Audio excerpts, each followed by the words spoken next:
satisfied until we have the college level on the University of Islam. And if you help me by doing what you can in the economic field, Muslims, you shouldn't be around here looking to white people to give you a job. Go look in Message to the Black Man and the Economic Blueprint. And if there are 4 of you, 6 of you, 8 of you together, pool your resources, go into business and set up business all over the south and west side of Chicago.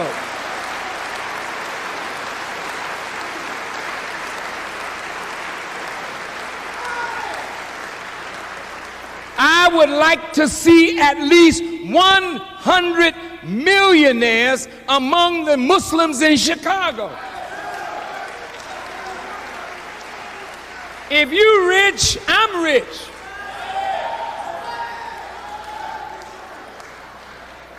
And I can always come and tell you about the needs of a nation. But if you poor and we poor, hell man, we can't be around here poor.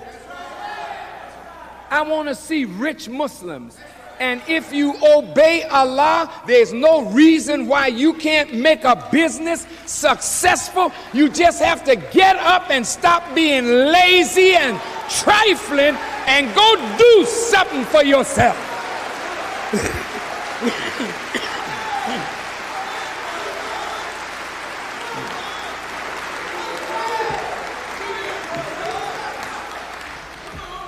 So we're going to put together a trade delegation of Muslims and, well, everybody's a Muslim. But there are those who have not confessed Islam, but they are brilliant in business. We made promises to governments, and we're going to fulfill our promise. There's all kinds of investment opportunities. Diamonds, gold, uranium, oil. I mean, you name it, Africa is open. And the Europeans are coming in with money and they're taking Africa. Well, why can't we go? They're ready to sell gold mines to us. They're ready for us to develop gold. Well, where's Michael Jackson? Where's Shaq O'Neal? We need to pull our moneyed people together and let's do some business now, because we can't build a nation on the charity of the believer. We can only build a nation on a strong economic foundation that's built on business, agriculture, agribusiness. Yes, sir. Thank you.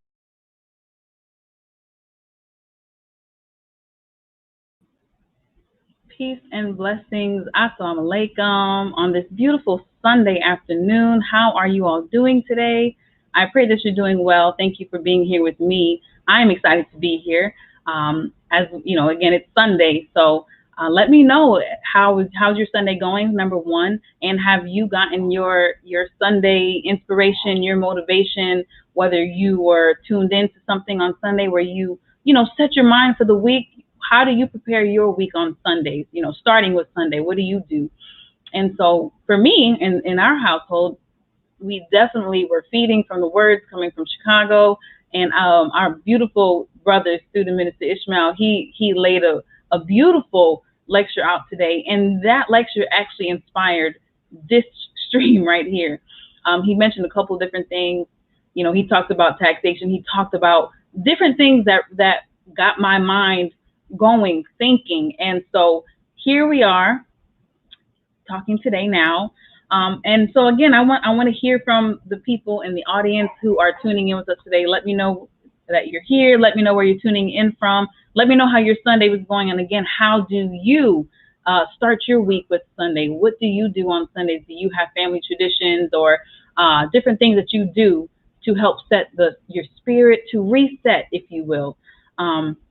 And so what was the message of the day? If you do those kind of things, if you do, whether it's religious, whether it's just spiritual, whether it's motivational, whatever you do, let us know. So, we like to know where our people are and how are we thinking, what are we doing, you know. And so I am excited today to talk about, as what you see here, can we become independent accepting donations alone? And I could just end the stream right here after playing that video. The answer is no, right?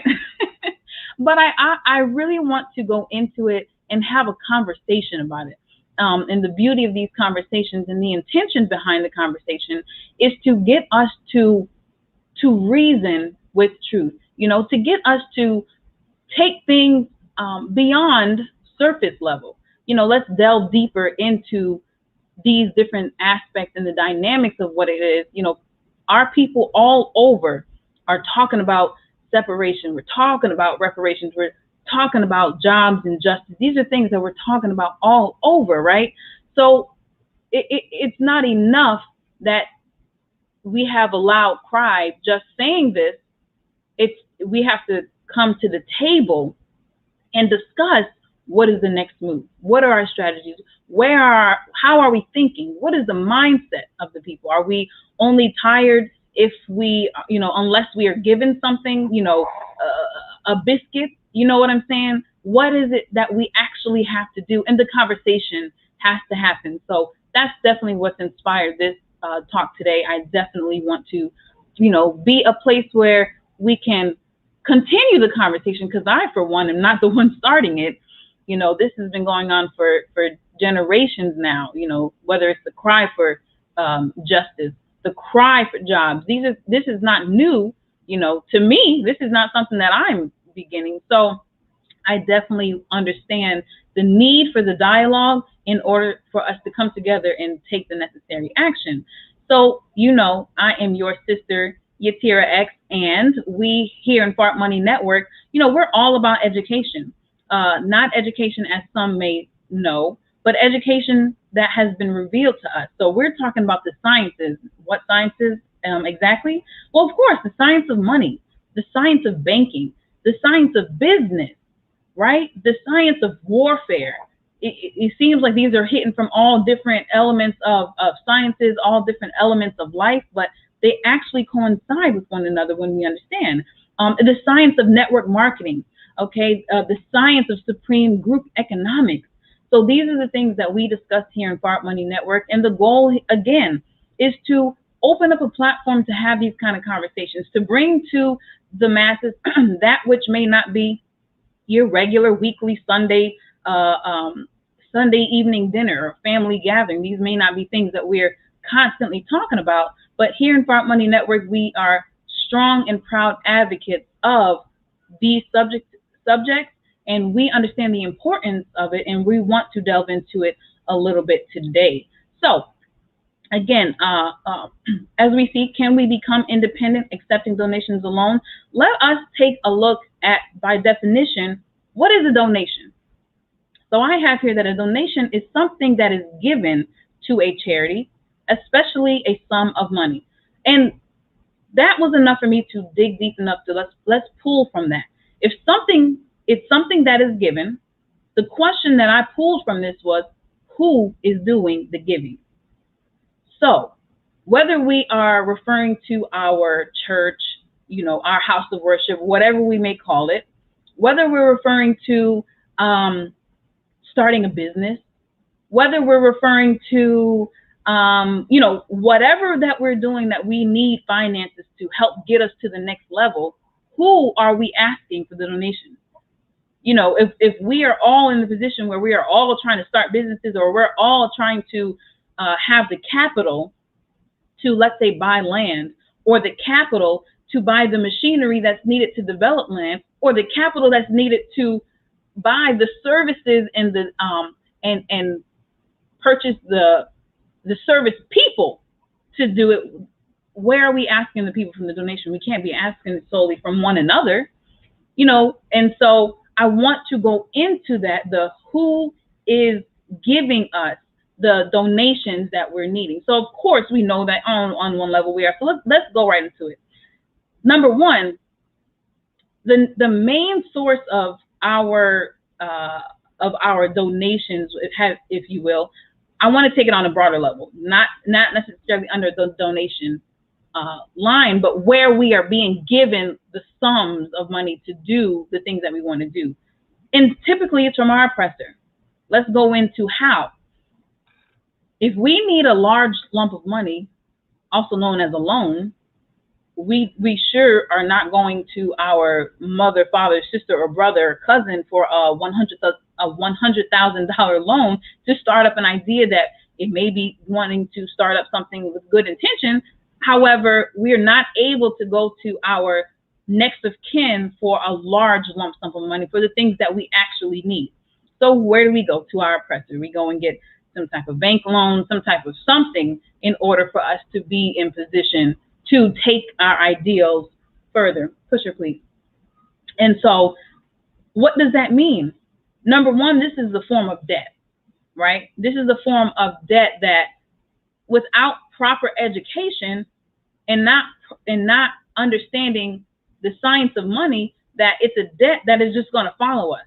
You know, it's not a lot of us who understand how to use the finances or, you know, these lump sums to really offset the imbalances.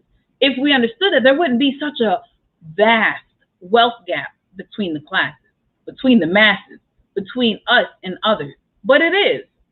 So there's something that we're not either getting, understanding, applying, and these are the things that we have to discuss to be able to take ourselves, you know, further. I heard a wise man say that a fool and his money will soon part, right? I think that's the scripture as well. So even if we are getting, like I said, if we're being granted, the small few of us who are being granted any lump sum of cash, you know, from a loan perspective, we are starting up an individual something that may or may not bring us the type of, you know, depends on what your goal is to have it. Yeah. So we may get it, but what is it doing to make us independent as a whole? At some point, family, we have to think beyond just ourselves. At some point, I mean, and that some point is now. Again, hence the timing of this conversation. These are the conversations, again, that we have to have because this is the time that we are in. It is absolutely time for us to stop thinking just me, I, and self. You know, we must do for self, kind, and others amongst ourselves. So let's go more into it. So that was the first side of it. And then the other part of who is donating is ourselves. But again, when we are donating, what is it that we are donating? We're donating typically funds that are coming out of our wages. And what is a wage? This is what we're coming when we go and working on a job, and a portion of our paycheck, some do 10%, some do whatever they choose, some do none, right? Because I got to hold on to my little bit into my next paycheck. So the donations are coming up out of, yes, they may be coming out of our paycheck, but who is giving us our paycheck? And it brings us right back to the oppressor. So is our oppressor going to give us enough that we're going to be able to become independent, that we're going to be able to be financially free, that we're going to be able to have a strong economic foundation? I think not. So again, well, what do we do? Number one, we have to have these conversations. A job is not the end all be all. And this is, we have to not have emotional conversations, family. I have to stop real quick and say that. To say what I'm saying does not mean that we are talking negatively about a job. No, that's not being said. But we have to keep everything in proper perspective and keep everything in its place. A job is a blessing. When we do not have the united front that we should have, and so yes, we do need proper and legal means of income to live, sustain our lives. Absolutely. So a job alone shouldn't be the end goal, though. We shouldn't cheer at the fact that I have the job. Well, what are we doing with the job? We have to be able to use those finances, but we have to be educated in order to know how to use those finances to pull from the oppressors, to create and develop systems of our own that we can perpetuate our own economic base. But it has to start here with these types of with these type of dialogues. So let's get into the mindset, because even with that, with the donations coming from, number one, outright the oppressor, or our open enemy, or coming from us working a job indirectly, right? Still coming from the oppressor. So what is the mindset of an employee or a self-employed person? A lot of times I can only give enough that's not going to hurt me. You know, I gotta pay, I gotta pay Paul and Peter and everybody else. And then if I have anything left over for charity, some might say I make sure I get my 10% first. I was one of those, working a job. My 10% was coming off anything. If I was short any of my bills, hey, that's just gonna have to be that. I was paying my charity first. That was just me though. Okay, I'm not speaking for you and what you do. But again, these are just conversations that we have to do. So a lot of when we're talking about either being employed or either self-employed, finances are tight, and we know that we're not getting any. Let's just look at the numbers, family. We work 40 hours a week, right? On a typical job. Let's just keep it on a typical, average level. We're working 40 hours a week. So we know how much our paycheck is going to be this week, and we know how much our paycheck is going to be in the next 2 weeks, so long as we are there on time and we work those 40 hours, taxes and all that kind of stuff included. We know what we're going to get. So with that being said, we're only able to, we have to live within those means. We got a budget, right? Nothing wrong with those two things. But the point that I'm getting to is that you have to, you're not going to expect more. There, at no point do we think that you're not going to get more. You're not going to expect more out of your next paycheck, especially if you're not putting in more time. Okay, but this is not the way or the method to help us to maximize utilizing the job. If we utilize the job properly, then we should be able to take what we're getting and be able to, again, funnel it in a system that creates us more. A job is just over broke? Is that one of the acronyms for the job, right? Okay.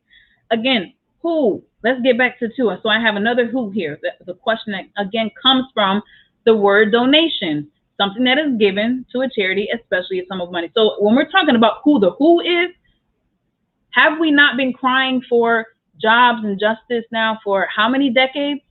You know what I'm saying? So with that, we have to keep in mind again, and we have to ask that hard question: is our oppressor going to fund our freedom? No. Knowing that, and still understanding that we have to have a job until we're able to not have a job, then what do we have to do? But we have to keep those things relevant. That's a relevant thing. You should wake up every day saying, okay, I'm thank you, God, I have this job. I'm grateful that I'm able to sustain. How am I going to get off? We should always be looking for the opportunity that we should steal away. If you can't just up and walk away from your job, then you and I should be looking for ways to steal away. Not steal things from the job, no, but funnel our paychecks, our funds, our resources, and pool them collectively. Okay. And so there's more ways than one. I mentioned this the other day on a stream where it's not just about pooling our resources and just put everything in one pot. Yes, that is one side of things. For example, we have the Muhammad's Economic Blueprint, where he has asked the wage earners to pool your resources and, yes, put them in a pot so that we can use that pot specifically for ending poverty and want, right? But that was not designed to free us from a job, because that was being fueled by the wage earners. So, of course, fueling that pot was not going to be able to be divvied back out and say, okay, well, now you're going to get a $100,000 check to live on the next 5 years and you can get it. No, that's not what the pot was for. The pot has a specific purpose. So now we have to go deeper and say, okay, if we're able to collectively come and pool our resources, put our funds that we're able to put aside into a pot together to help us to buy land. This is capital now. That's what this is. This is a pool, a pot of capital to buy land, to buy the machinery, to buy the resources that we need to pull from the earth and create and make the materials or shape and mold the material rather that we're pulling from the earth to do what we need to do, right? Okay, but what about on the level of all of us being financially free? How are we all going to walk away by funding a pot that's supposed to be for fueling our earth and pulling from there? You see what I'm saying? So these are things that we have to talk about it. It's so important that we talk about these things, because this is how we move to the next level. So systems need to be placed, and this is something that was mentioned today at the service that I was listening to, when we talk about systems and institutions, right? Systems and institutions are that which make up worlds. So we need to be able to, if we can't produce a system of our own overnight, if we're not able to come together and sit at the round table, make a decision, say, yes, we're gonna do this starting tomorrow, and just do it. We could do it. We could solve our own problems overnight, but we haven't arrived to that level yet. We're gonna have to see some more chastisement. We still have a little ways to go. We're here, but we have not done what's necessary yet. Okay, so again, we have to figure out how and what needs to be done to do those things, right? So when he talked about, let me see where I am, because I have some notes that I really want to get into when he talked about, let's just go right into it. So he mentioned, from that clip that you heard from the Honorable Minister Louis Farrakhan, he mentioned Message to the Black Man. I have that right here. And I wanted to highlight two little points that he read from. He didn't read from it, but when he mentioned it, he talked about, pooling resources. But there's this one part in it that's on page 174 for those of you who have this book.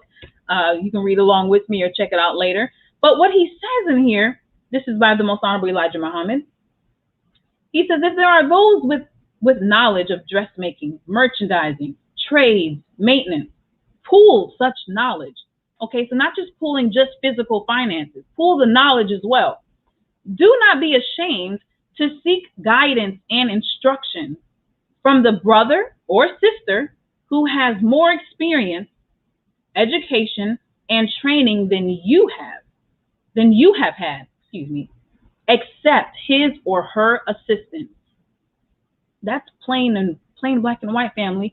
As a people, we have to, ego and all these different things that are in the way of us moving forward, we got to kill it. We have to be able to say that this is what it is, and this is what we have to move forward. So when it comes to pulling from systems, that's what I was saying on before I moved to this part, but they all coincide. All these points coincide.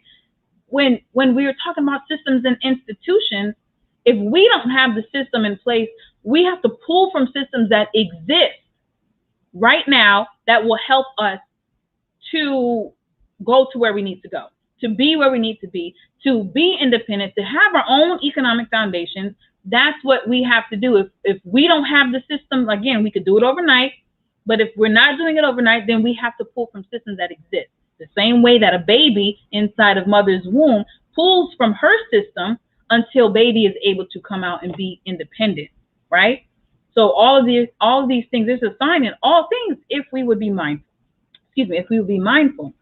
So that's about the institution, right? And so as I read that about accepting knowledge, now, generations before us, how successful have they been on creating capital, creating systems, walking away from jobs? Can't be that successful if we're still in 2021 demanding jobs and justice.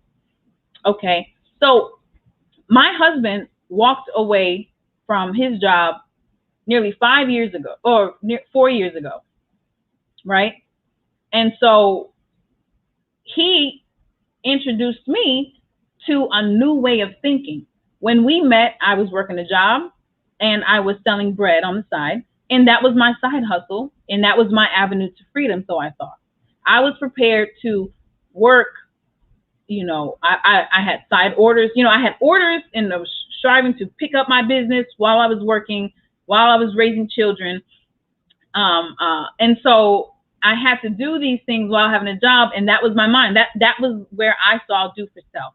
And praise be to Allah for it. I'm grateful for that experience because it opened up some things for me. So what am I saying? That when a superior knowledge came to me about doing for self, I accepted it immediately. Wow, I don't have to just doing for self in that avenue. And I used to have the questions. I used to have the concern, like, how am I going to really be free? How am I going to have the capital to do what I want to do? I want to build community centers, right? And how am I going to have the funds if it's just me making bread? And so I'm thinking, you know, yeah, more people will come and help. That's going to cost me to teach them, and that's going to be fine. But how am I really going to be, how is this going to generate me passive income? So I'm saying to you that I was in a position where I was willing to listen to someone that brought something to me that came from the same base of doing for self, but that took it deeper. I was willing to submit to that knowledge, to that truth, because it's the truth, and I understood it because that was the desire that I had to be free and to be able to also have the finances, the capital, not just a couple $100, a couple $1,000 extra. I'm talking about generating millions of dollars. Have you heard of Bill Gates? Have you heard of Elon Musk? Have you heard of Warren Buffett? Have you heard of Mark Zuckerberg? These are millionaires, billionaires.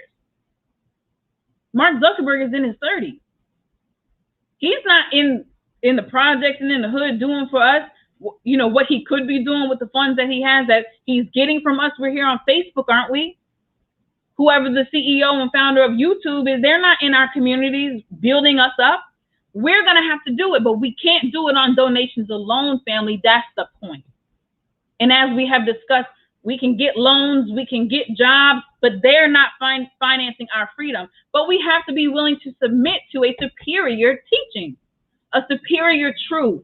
If what we have been doing for the last 400 years, 300 years, 200 years, 100 years, 50 years has not freed us, then we're not going to do it by jobs alone. That's just the bottom line. Take it or let it alone. Excuse my passion. So as we continue, that was Message to the Black Man, page 174, about, again, listening and taking what's coming from your brother and sister. So here I said that story to say that now I'm free. I walked away from my job in February of 2020. Okay, so by me submitting to a superior understanding of the same base teaching, now I'm able to say, well, now I'm free. We got married in 2019 in April. I walked away from my job February 1st, 2020. Haven't looked back, won't look back. You know that story in the Bible with the salt, Lot's wife looking back? That won't be me. I'm not looking back. It's onward. Ever forward, ever backwards, never. Right? And so the other part of this Message to the Black Man that I wanted to connect these things to is on page 194 under a sound economic plan 1. And he says that the economic plight of the Black people of this land has so long been neglected by so-called leaders that even our own people have forgotten its basic importance. My God. Did we hear that? I'm not even going to read that again. I'm going to move forward. Our economic position remains. What year was this? Was this written? Oh my goodness, in the 60s? Okay. Our economic position remains at the bottom of the ladder because of this ineffective leadership and because so many of our people ignore. That's a key word. Ignore. Meaning that it comes to you, but you turn a blind eye and ear to it. We ignore it. So many of our people ignore the basic rules of a healthy economic life. We fail to develop self-leadership in economics. We don't want to listen to one another. We don't want to have these conversations. They're crucial, though. They have to be had. Not a conversation that I just want my voice to be heard, too. I don't have anything to really contribute, but we're talking about it. I'm somebody, and I want to say something, too. Come on. We have to evolve, people. If you know nothing about economics outside of what the enemy has given you in school, have a seat, and that's okay.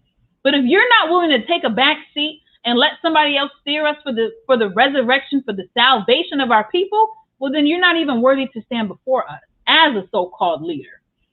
Okay, so I'm not going to go into all of it, but the last thing that I will say from this book on 195, How to Make an Economic Program Successful, he says it is very hard for an economist to plan a wise program and see his plans carried out. Why? because the so-called American Negroes economics are controlled by the white man. Okay, so the white man owns the country and the industry. I'm going to stop there. I really am, because if he owns the country, and he does, and if he owns the industry, you name it, whatever industry that you can think of, then we have to be wise enough to understand the need for our unity and the need to pull from what already exists. In the clip that we played in the beginning, the Honorable Minister Louis Farrakhan mentioned investment opportunities, right? Yes, he did. He mentioned diamond and gold mines and oil and uranium that is available for us in Africa, but we don't have the capital to just get it, right? And nobody over here inside of the borders of America has there's no one plug that we can say, oh yeah, I can go to this person and we can all just pay this. You know, there's nowhere for us to make those kind of investments on a large scale that's going to be an economic foundation for us. So if he, the white man, does in fact own the country, and he does in the industry, then if we're going to make investments, then it's not just going to be investments with mom and pop shops that are black owned. That is not going to free us. That is not going to free us. And so if we don't have freedom as the final destination, then this message is just going over your head. You're not even hearing what's being said. We're not saying, I'm not even going to focus on what we're not saying. What we are saying is supporting black business that should be a given. We should already be doing that. No one should have to tell you to support a black business. Why? Everybody else supports their own. That's basic. So take supporting black and doing for self to another level, right? So when we talk about these investments, all of the black owned businesses, etc., how can we come together and multiply? We're trying to grow finances. If I just take my finances out of my paycheck, a little portion to say, hey, I supported a black business today, what did that do to free us? Because when I worked my job, there was taxes that was taken out. When I paid and got a product from a black service, there's taxes that's being paid. There's property taxes, all kinds of taxes that's still coming out of it. So the enemy is still winning. But what's being done once I support the black business that moved us forward? No, even if we had a neighborhood that we're saying, okay, there's 100 black businesses right here. Okay, I can come and I can spend $1 in all these businesses, or $100 in all of them, $1,000 in all of them. But what is that going to do to free us? This is where I'm trying to help us to think. These are conversations that we need to have. That's all I'm saying, family. That's all I'm saying. So again, here in Borrowed Money Network, this is the kind of education that we like to bring to the forefront. This was inspired by our spiritual meeting this morning. We have to have a strong economic foundation, period. And we know that we need land. We know this. Not just I have a piece of property with a piece of land on it that I got to pay property taxes, which was mentioned today for me in our household. Again, you all have listened to whatever you listen to, but you're here now listening to this message. Okay, and so these are the things that we have to consider. It is not just about me owning just some property that I still have to pay these taxes and this, that, and the third on. This is not going to free us. In order for us to be able to have the capital that we need to buy land that we own, that we govern, that's a whole different element. That is not the same as just having a house that you paid off of the mortgage after 30 years or whatever. That is not freedom still. Still, it is not freedom, family. So as I close this, there's so much opportunity, family, that we have that's out there. When he said to us that there's so many investment opportunities, he was not lying. And that was not just for back in the, when was that lecture? That was in the early 2000s. That wasn't just for that time period either. That's current right now. But if we are not willing to pool our resources, come together, have these conversations, and move out, then it's all in vain. So as I close, I'm going to close with a video of the property opportunity that we all have to invest in right now. As I close, there's first movers advantage from now. Actually, from June 3rd it started. So you have right now until the 26th to be able to use what you have from your job, from your personal business, from whatever checks that you may get now.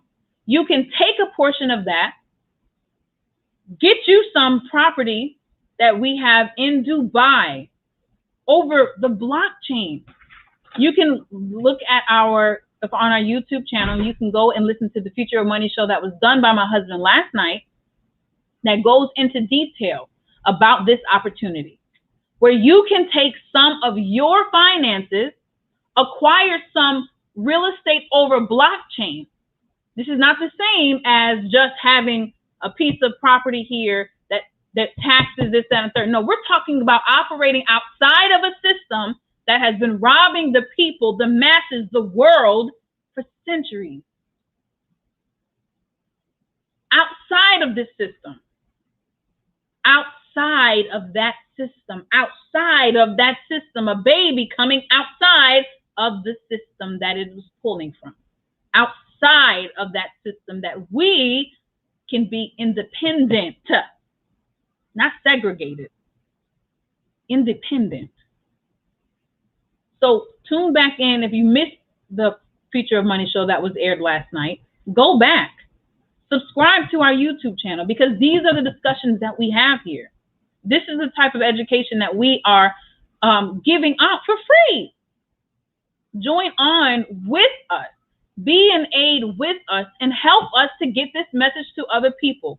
We could literally change our economic situation overnight if we would just unite, if we would see the importance of us to do so. So when I close, like I said, I will play the video of the beautiful property in Dubai that's minutes away from the tallest building in the world, the Burj Khalifa, the beautiful Burj Khalifa. And it is called the J1. And so we have the opportunity to acquire this in this phase, first movers advantage, to take some of your dollars. You can get a square inch for $9.29. Okay. And for under $1,400, you can get a square foot. And what is this doing? It's giving you ownership to that property. So whatever revenue comes, this is going to give you that passive residual. This is how now you're offsetting wealth. Now you don't just get a paycheck, but now you're going to get some extra revenue. And there's more opportunities within the ecosystem. You just have to plug in. You just have to want the freedom for yourself. Well, I can't want it for you. Okay, this is what we're doing in this household, and I pray that we wake up sooner rather than later. So you see on the bottom what's going down for the registration link. If you already know that you're interested in what we're talking about, you want to join on to Far Up Money Network. We are a global network teaching these sciences, reaching our people, showing them a better way, how to walk away from a job. Listen to what somebody else can help you do if you haven't accomplished it, and if nobody you know has accomplished it. We are here before you as some few humble servants who have accomplished being able to do for self and the others that are within our network. And that is what we are doing here today. So I thank you so much for tuning in with me this beautiful Sunday. I'm going to read some of these comments here. I see comments. And okay, let's go up here. Awesome. Peace and blessings, everyone. Okay, let me put this on the screen. Okay, so 40 BTC bonus will be shared to 40 Bitcoin owners from now till we delete this. Okay, that is a thing that needs to be deleted. I don't know how this thing is being hacked. How is our page being hacked? I don't even know how to delete it. I don't know what's going on.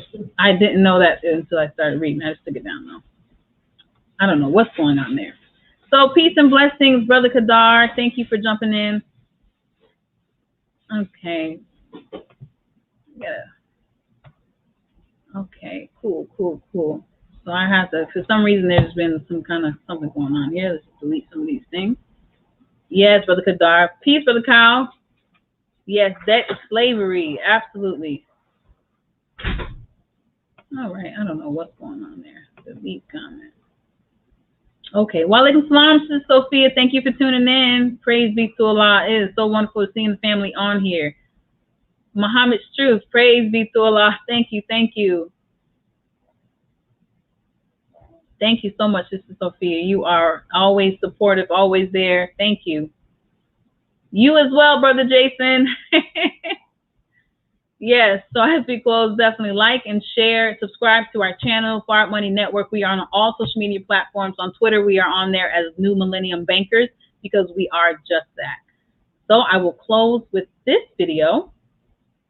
Thank you all again. We are out of here. Assalamu alaikum.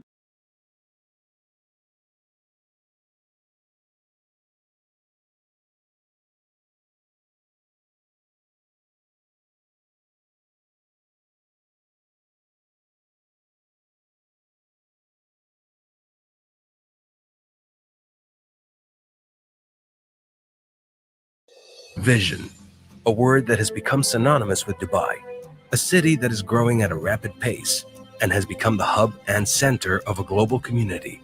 Dubai's vision has transformed itself into a vibrant, world-renowned city, where the charm of traditional Arab hospitality meets the modern and ambitious vision of the future, where dreams can come true and where anything is possible. All the result of Dubai's grand vision that has put itself on the world map.